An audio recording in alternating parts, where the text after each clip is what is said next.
There's something about Oliver Dowden that just reminds me of a slimy weasel, and in this video you can see him in action, being slimy and weaselly, and just trying to get out of comments made by Suella Braverman and their propaganda machine. During the interview with Sky News, he's talking about their morally questionable Rwanda plan, and now this is all just smoke and mirrors. We've already paid Rwanda £140 million, and for what? Nothing. And even if they do get it off the ground, it's only for 200 people. That's 200 of the 40,000 that have already arrived here. And what they also fail to mention is that we get 100 Rwandans in return. So how is that ever going to work? But here is Oliver Dowden being his slimy, weaselly self. Suella Braverman, in a recent article in the Daily Mail, wrote, "Unless we act today, the problem will be even worse tomorrow. There are 100 million people displaced around the world and likely billions more eager to come here if possible." Billions more. Is that right? Well, it is a function of the global economy and differences in levels of development that countries like the United Kingdom, France, Germany, United States and others have potentially vast numbers of people who wish to come here as economic migrants. Billions of people coming if here. you'll let me finish this point, secondly, it is the case that if you look at the numbers, we were at a situation where there were dozens of boats 3 or 4 years ago. We're at 40,000 last year, projected to rise further.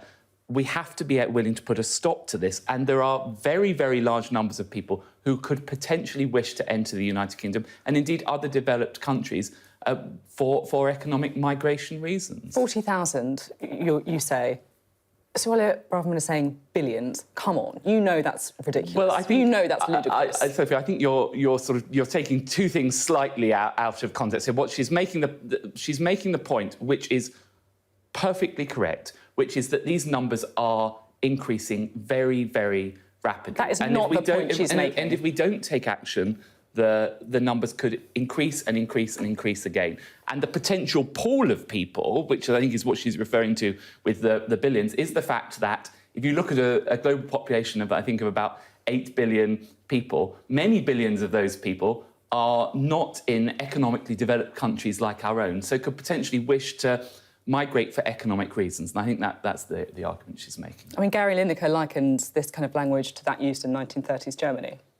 Well, I think that's deeply offensive, and as somebody who represents a community with a very large number of Jewish people in it, the comparison between policies by this government to legitimately stop dangerous illegal migration and the evils of the Nazi regime, I find it appalling that people could draw parallels between the two of them, and deeply offensive.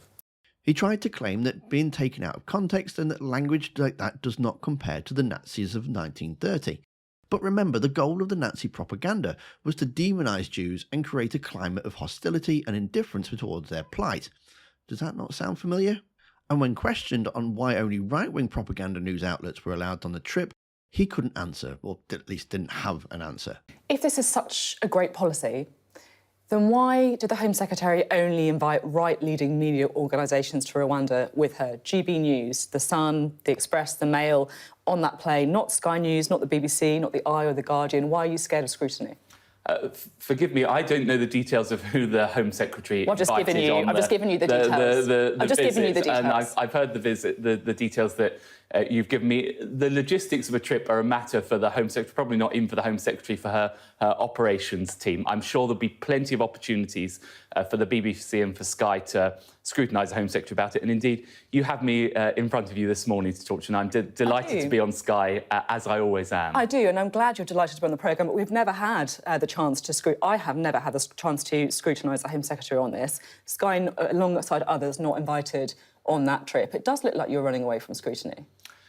Well, as I said to you, Sophie, I simply don't know the details of individual operational decisions, but I'm very happy for our policy to be scrutinised because I'm confident that under Rishi Sunak as our Prime Minister, we are gripping this problem. We're taking difficult decisions, as you rightly highlighted, but we're determined to stop this evil traffic continuing. And if you want to see the truth about the Rwanda scream, then you'll need to watch the video that's on screen now. Don't forget to hit that like button or the join button for membership. Thanks for watching, and I'll see you next time.